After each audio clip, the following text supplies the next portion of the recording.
శ్రీ గణేశాయ నమః. శ్రీ సరస్వత్యై నమః. శ్రీ గురుభ్యో నమః. సిద్ధయోగి ఇంకా ఇలా చెప్పారు.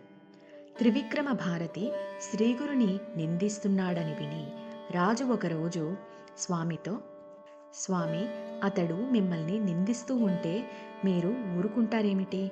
అతని అజ్ఞానాన్ని తొలగించరాదా అని వేడుకున్నాడు. శ్రీగురుడు అంగీకరించి బయలుదేరారు. రాజు వెంటనే స్వామిని పూలమాలలతో అలంకరించి పల్లకీలో కూర్చోబెట్టి రాజలాంఛనాలతో కుమసి గ్రామానికి తీసుకువెళ్ళాడు.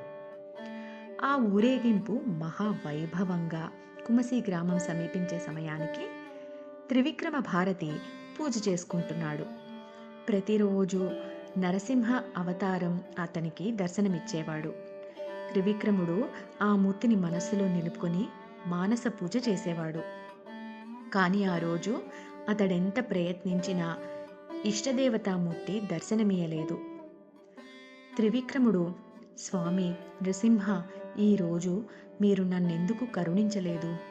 ఎంతో కాలంగా చేస్తున్న నా తపస్సంతా ఈరోజు భంగమయ్యింది.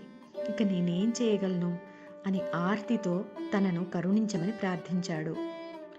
వెంటనే అతని మనస్సులో సపరివారంగా ఆ గ్రామానికి వస్తున్న శ్రీగురుని దర్శనమై, ఇప్పుడు నేను నదీ తీరంలో ఉన్నాను, అక్కడికి వచ్చి దర్శించుకో అని దివ్యవాణి వినిపించింది. త్రివిక్రమ భారతి వెంటనే లేచి నది వద్దకు వెళ్ళాడు.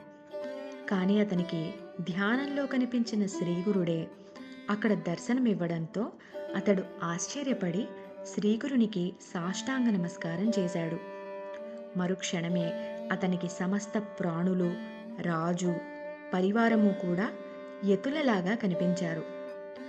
త్రివిక్రమ భారతి నివ్వెరబోయి, అంతమంది సన్యాసులలో శ్రీగురుని గుర్తించలేక, స్వామి, త్రిమూర్తి స్వరూప, వీరందరిలో మీ రూపమేదో గుర్తించలేకున్నాను.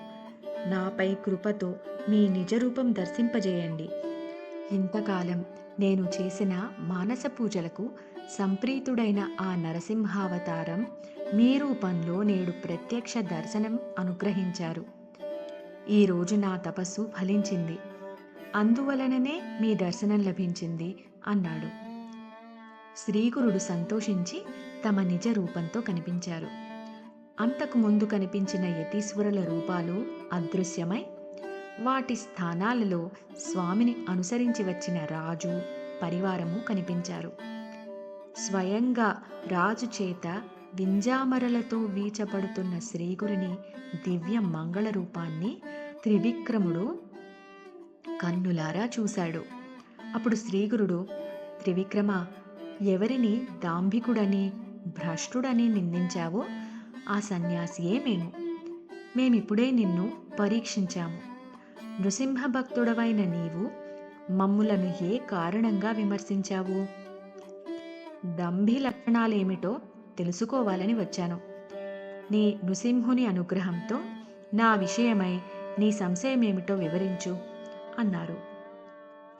శ్రీగురుడు తన విషయమంతా వివరించి చెప్పడమే కాక, ఆయన ప్రసాదించిన దివ్య దర్శనంతో పరవశించిన త్రివిక్రమ భారతి శ్రీగురునికి నమస్కరించి, సద్గురుత్తమ, మీరు మానవ రూపంలో అవతరించడం వలన నేను తెలియక మూఢుని వలె ప్రవర్తించాను.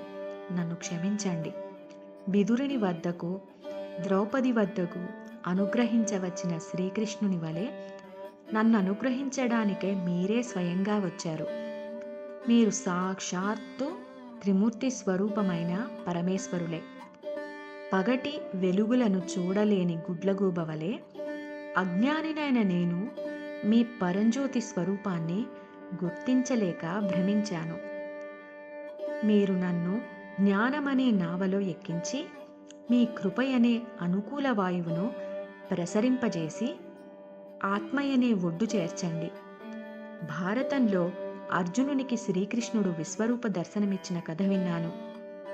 కానీ ఇప్పుడు మీ అనుగ్రహంతో మీ విశ్వరూపం ప్రత్యక్షంగా దర్శించి కృతార్థుడనయ్యాను. భేదబుద్ధిని సులభంగా తొలగించగల చింతామణి వలె మీరు నాకు ఈనాడు లభించారు. మీరే నా ఉపాస్య దైవమైన నృసింహస్వరూపులు, శరణు శరణు అని స్తుతించాడు. శ్రీగురుడు అతనిని అనుగ్రహించి, త్రివిక్రమ, నీ భక్తికి సంతోషించాము. నీవు నృసింహస్వామికి చేసే అనుష్ఠానం మాకే చెందుతుంది. అదే చేస్తూ ఉండు. నీకు పునర్జన్మ లేదు. నీవు జీవన్ముక్తుడవై పరమాత్మలో ఐక్యమవగలవు అని ఆశీర్వదించి త్రివిక్రమ భారతిని ఆ గ్రామంలోనే ఉండమని ఆదేశించారు.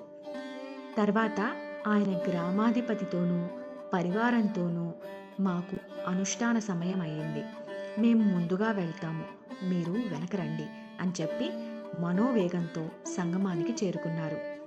తర్వాత శ్రీగురుడు స్వస్థానమైన గంధర్వపురం చేరారు. కనుక నామధారక, శ్రీగురుడు భగవంతుడు కాడని, మానవ మాతృడేనని తలిచేవాడు 7 జన్మలు నరకం అనుభవిస్తాడు.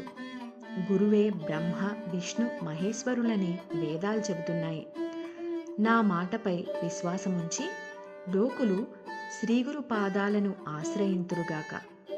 అందరికీ అందుబాటులో ఈ గురుకథ అనబడు చలివేంద్రమును స్థాపించాము. దీని నుండి ప్రజలు గురుకథామృతమును సేవింతురుగాక అన్నారు సిద్ధయోగి. శ్రీ దత్తాయ గురువే నమః. శ్రీ శ్రీపాద శ్రీవల్లభాయ నమః. శ్రీ నృసింహ సరస్వతే నమః. 24వ అధ్యాయం సమాప్తం.